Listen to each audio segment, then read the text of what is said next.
una persona o una empresa. ¿Ya? El análisis microeconómico está referido o individualizado para un bien determinado, bien X o bien Y, ¿no? Y se refiere siempre a lo que viene a ser una persona, ya sea natural o jurídica. Una empresa es una personalidad jurídica.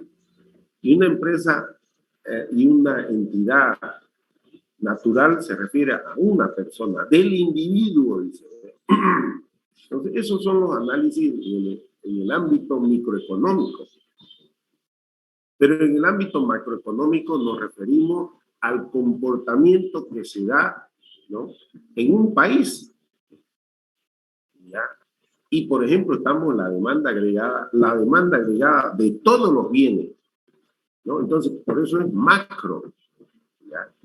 El ámbito del análisis se refiere a todo el espectro que implica un país, ¿no? Por ejemplo, se habla de la demanda agregada de Bolivia, quiere decir de la demanda de todos los actores que consumen las empresas, consumen las personas naturales.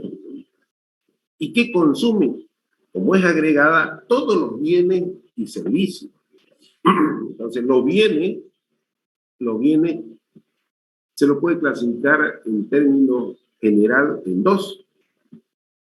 Los tangibles, que son bienes que se pueden tocar y se ven a simple vista, ¿no? Como esta taza, por ejemplo. Bien. ¿Y por qué se llama bien a todos los objetos que nosotros usamos? Porque con su uso nos hacen bien, pues no. Fíjense, esta taza cumple una función y en el momento que la cumple esa función de uso que le da a una persona, le hace bien, pues, ¿no? Dentro de un rato yo voy a servir un desayuno y me voy a servir en esta taza, no voy a tomar un té, por decirle. Y en el momento que yo hago uso de esa taza, esa taza en ese momento pasa a ser un bien porque me hace bien, está cumpliendo una función, como lo hace una almohada, como lo hace un jaboncillo, como lo hace la pasta dental, el cepillo, son bienes porque hacen bien, pues, ¿no? Con su uso. Pero así como esos bienes son tangibles, hay bienes que son intangibles, ¿no? Por ejemplo, el transporte, ¿no? Claro, lo hace a través del micro, pero el servicio, el transporte, el transportarme es un servicio, ¿no? Pero es también un bien, ¿no? Algunos profesionales todavía lo siguen discriminando, ¿no? No, eso no es un bien, es un servicio, sino también es un bien. Ya sea que el bien sea tangible o intangible, igual es un bien, ¿no? Igual es un bien. Entonces, a términos general, la literatura de hace unos 10 años ya, que toca, por ejemplo, los temas de los bienes, dicen, no, los bienes tangibles son bienes, pero también los intangibles son bienes, porque nos hacen bien. O sea, hay que irse a la esencia del término. Un bien no es solamente bien porque es tangible, también los intangibles son bienes. ¿Ya? Por eso la literatura actual involucra a los servicios como bienes, ¿no? Si usted agarra un libro de hace 20 años atrás, va a ser una discriminación acentuada diciendo, no, ese no es un bien, es un servicio. Pero la actual literatura, la moderna, y que hay veces que muchos profesionales a veces no leemos, no leemos la literatura moderna y eso es una falta de actualización. El bien puede ser tangible como intangible, porque hacen bien los dos. Igual entra en esa naturaleza de generar una funcionalidad para beneficio del cumplimiento de una necesidad. Entonces, cada vez que hablamos de bienes, no solamente nos referimos a los materiales, sino también a los inmateriales. Aquellos bienes que no se pueden tocar, pero también cumplen una función de beneficio, generan bienestar. Generan bienestar. ¿Ya? Entonces, los servicios, por ejemplo, de un abogado, es un bien, bueno, porque en realidad con su representación busco yo justicia para mi persona, entonces un bien también. No es un servicio, sino ¿cómo vas a confundir el servicio? Eso antes era, ¿no? igualmente los servicios se consideran bienes igual que los tangibles, ¿ya? Entonces, lo que yo empezaba al inicio de la clase, explicando desde que cada vez que nosotros abordamos acá dentro de la materia el tema de la economía, lo hacemos a título agregado, ¿ya? Demanda agregada, ¿qué quiere decir? La demanda de todo, de familias y empresas, y a la demanda de qué tipo de bienes, los bienes y servicios, todos, desde lo más simple a lo más complejo. Hoy vamos a ver cómo a través de la política económica, que la vamos a separar en dos, la fiscal y la monetaria, se puede afectar a la demanda agregada, es decir, a la demanda de todo el público y de todos los bienes, ¿ya? Y además lo que vamos a ver es cómo con el accionar de cada una de las políticas fiscal y monetaria podemos incidir en la dinámica, en el comportamiento de la economía en general, ¿ya? Por ejemplo, si hablamos de política monetaria, está referido a cantidad de dinero, no confundamos, ¿ya? Entonces, todo lo que es política monetaria se relaciona a la cantidad de dinero. Y política fiscal está referido a dos ámbitos, el tributario y el gasto público. Entonces no vamos a confundir, si ustedes me meten como política monetaria el gasto público, hay una confusión. O si me meten en los tributos, los impuestos, en política monetaria, hay una confusión, porque ese es el ámbito de la política fiscal. Todo lo que es oferta monetaria, cantidad de dinero, liquidez monetaria, política monetaria. Entonces, no confundamos, ustedes me están aluciendo la política monetaria y de repente agarran y dicen por el gasto público, no, hay una equivocación, no está bien. El gasto público es política fiscal, los tributos o impuestos son política fiscal. Cantidad de dinero, oferta de dinero, aumento, disminución de la liquidez, son del ámbito de la política monetaria. Ahora, fíjense, los distintos gobiernos, cuando le hablo de los distintos gobiernos de los distintos países, buscan de que la economía tenga un buen funcionamiento. Fíjense, nosotros podemos andar mal en otros ámbitos, pero si en el ámbito económico un gobierno tiene buena letra, está haciendo que su accionar vayan por el buen camino de la economía, la gente se siente satisfecha, ¿no? Si andamos en lo político mal o bien y vamos mal en la economía, la gente no se siente satisfecha. Es decir, el ámbito económico es fundamental en el bienestar de la economía de un país, de una familia, de una empresa. Entonces, todo gobierno tiene como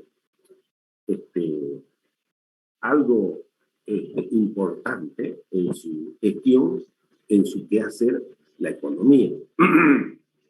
Entonces, por ejemplo, si la economía de un país empieza a dejar de tener un crecimiento, se ralentiza, se hace cada vez menor. Esa es la ralentización de la economía. Va creciendo cada vez menos, ¿no? Tendría que aplicar alguna política, alguna medida de política económica, ¿no? Ya sea fiscal o monetaria.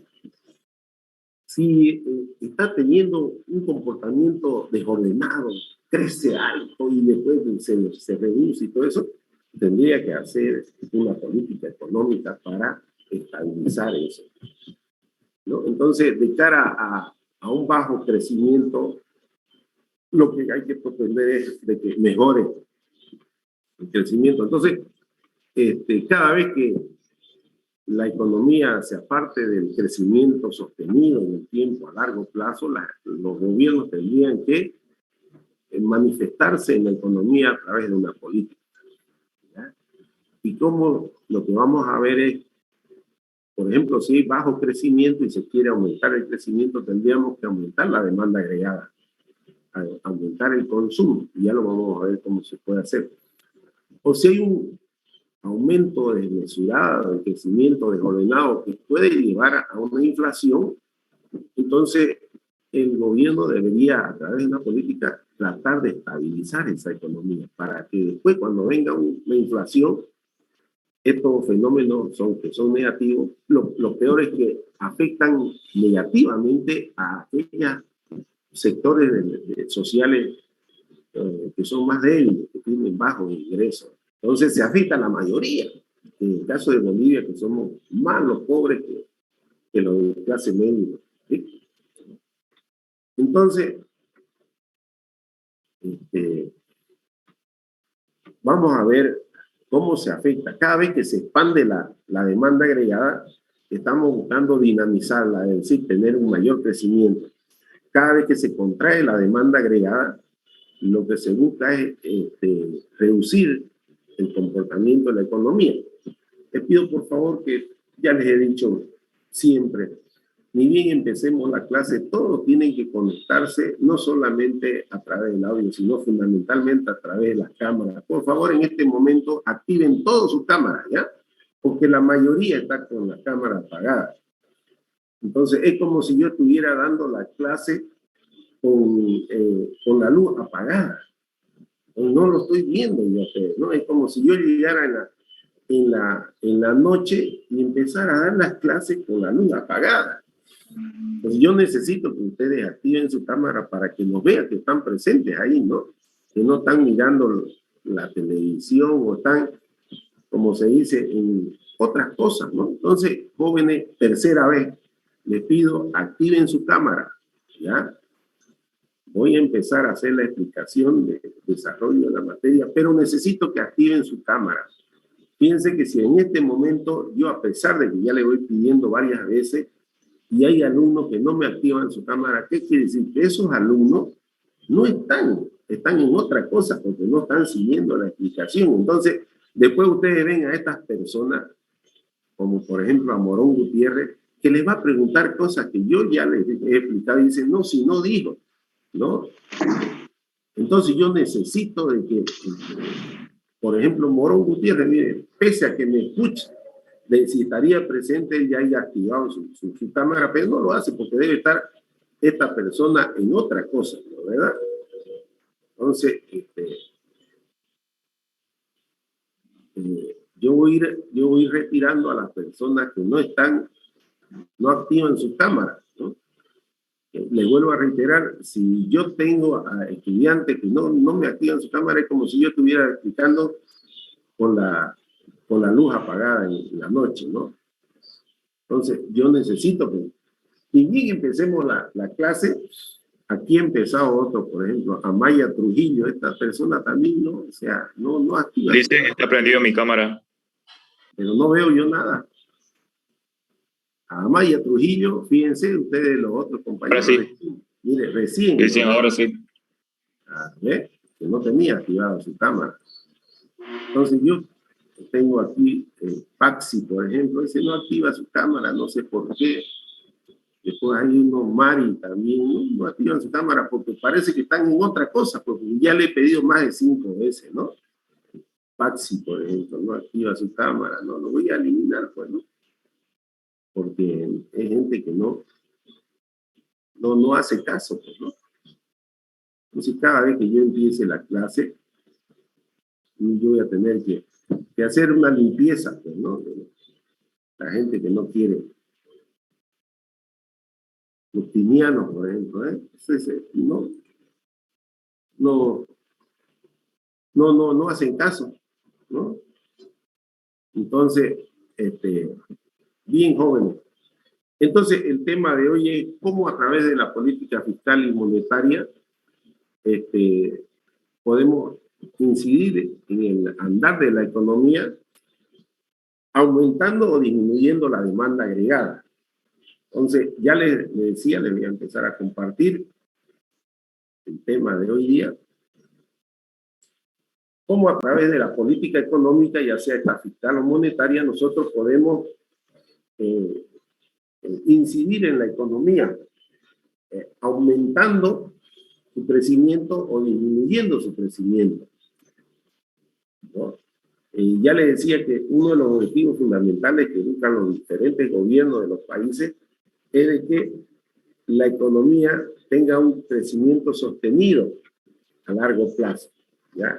Estable, quiere decir, a largo plazo, ¿no? Y entonces,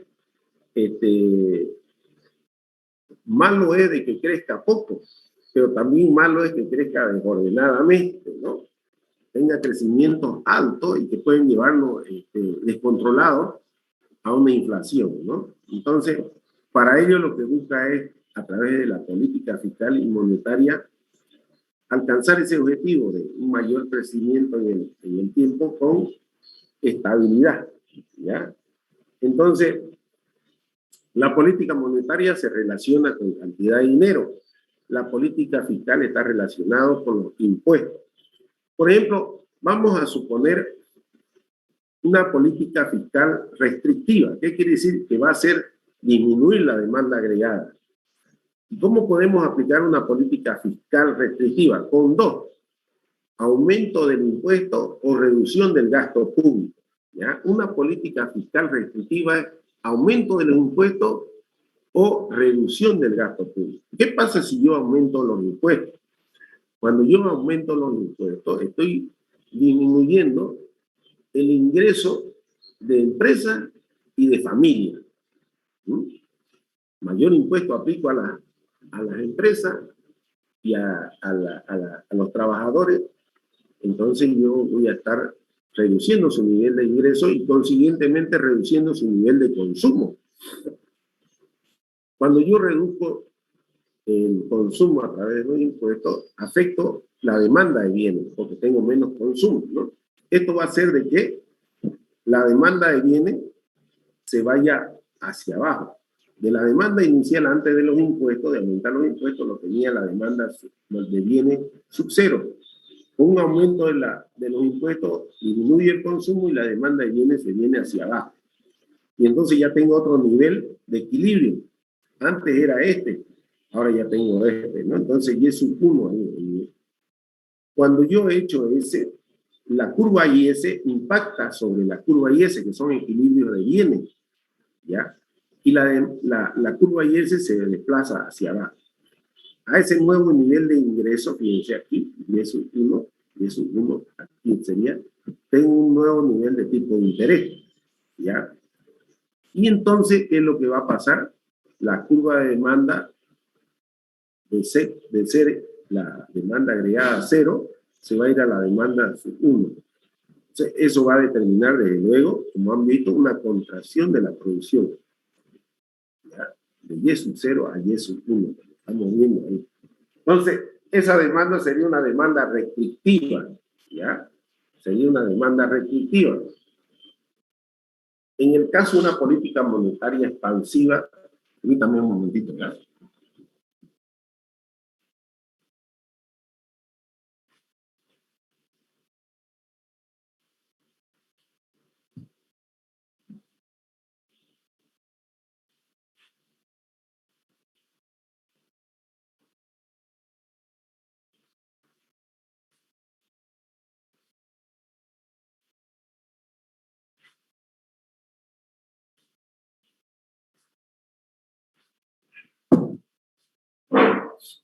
En el caso de una política económica expansiva y específicamente una monetaria expansiva, yo lo que voy a buscar es que la demanda agregada sea mayor, se vaya hacia la derecha, hacia arriba. En el anterior ejemplo, con una política restrictiva, aumentábamos los impuestos, reducíamos el ingreso y reducíamos el consumo, ¿no? ¿Verdad?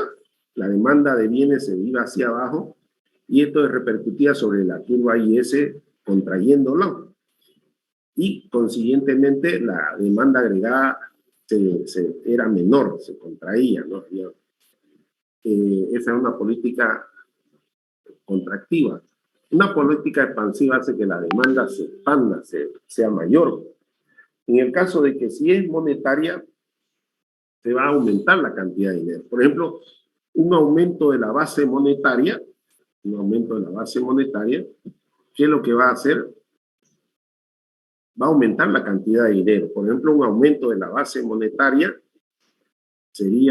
expandería la cantidad de dinero. aquí, como estamos viéndola aquí, ¿ya? Un aumento de la base monetaria, o operaciones se puede dar por operaciones de mercado abierto, compra de títulos, por ejemplo. Compra títulos del Banco Central y paga con dinero, hay una mayor cantidad de dinero. O el tipo de redescuento, es decir, el tipo de interés que se aplica a los créditos que otorga el Banco Central son menores. Entonces los bancos se prestan más plata porque ven atractivo prestarse el Banco Central con tipo de interés bajo. Van a ganar más dinero. Entonces, un aumento de la base monetaria por aumento de la base monetaria, que ya decía, ¿no? Compra de títulos, ¿no? De renta fija o reducción del tipo de redescuento, hace que la cantidad de dinero sea mayor, como estamos viendo aquí, ¿ya? Va desde OMP sub 0 a OMP sub 1. Cuando hay mayor cantidad de dinero, el tipo de interés es menor, porque hay más dinero, como la naranja, pues cuando hay más naranja el precio es menor. Entonces, cuando hay más dinero, el precio del dinero que se expresa por la tasa, el tipo de interés, es más bajo. Y entonces, ¿qué se va a incidir? Cuando hay esto, la inversión aumenta, porque prestarse plata para invertir es más barato, ¿no? Entonces, eso va, por ejemplo, el aumento de la cantidad de dinero va a incidir en la relación de ISLM con un desplazamiento hacia la derecha. Ya se va de LM sub 0 a LM sub 1. La LM representa los equilibrios en el mercado de dinero acá, ¿no? Entonces, esto va a hacer que se desplace. Entonces, fíjense, va a haber una menor tasa a un mayor nivel de bienes, de crecimiento, de producción, ¿no? Este hecho va a hacer de que la curva de demanda se desplace de la demanda agregada sub 0 a la demanda sub 1.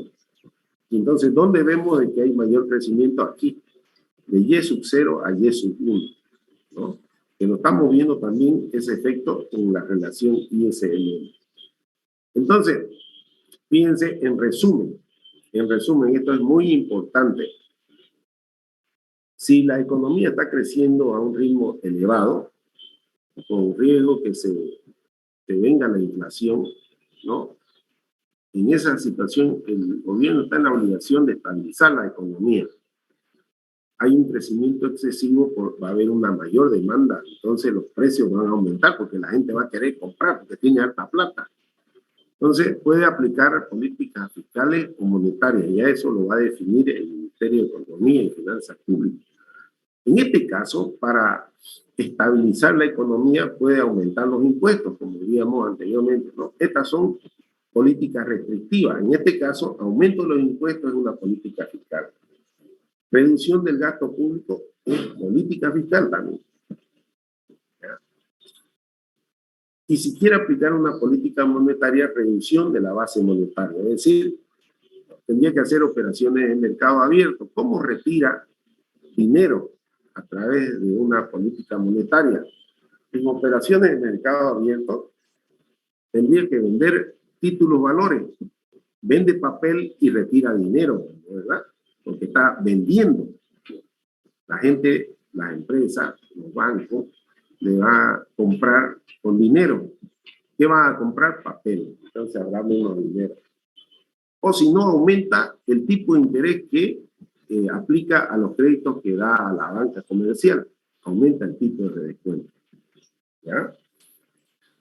En el caso de que si se quiere tener una política expansiva, ya sea monetaria o fiscal, en lo que hace a la política fiscal, una disminución de los impuestos va a permitir de que tengan mayor ingreso las empresas, ingresos netos, que pagan menos impuestos las familias, menos impuestos las empresas. Entonces van a tener mayor disponibilidad, va a afectar la demanda agregada de una manera, haciéndola expansiva. Igual, un aumento del gasto público, esto va a implicar de que el gobierno, por ejemplo, puede ejecutar inversiones de ámbito público, ¿no? Crear carreteras, ¿no? hacer más hospitales, más escuelas. Eso va a mover a que se contrate empresas y las empresas contraten más trabajadores. En un aumento del gasto público va a haber una mayor actividad económica. O aumento de la base monetaria a través de operaciones de mercado abierto, por ejemplo. ¿Qué puede hacer ahí? Comprar títulos, valores. Compra papel y paga con dinero. Entonces está metiendo mayor cantidad de dinero en la economía. O reducción del tipo de redescuento. ¿Sí? Reduce el tipo de descuento y con eso, ¿qué es lo que hace? Más atractivos los créditos que otorga el Banco Central a la banca. Entonces hay mayor cantidad de dinero, ¿no?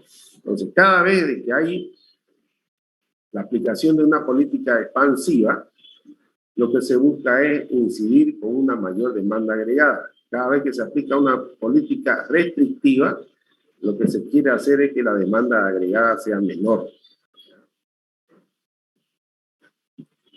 Bien, jóvenes, eso sería el tema de hoy. Con eso habríamos terminado la unidad número 4. Y la próxima clase, que sería el viernes, porque el miércoles tenemos examen. Le vuelvo a reiterar, nos vamos a encontrar a las 7 de la mañana allá en los módulos, en el aula que tienen asignada ahí en la papeleta. No, de todas maneras, yo a través del WhatsApp le voy a hacer comunicar con un mensaje en dónde es el aula.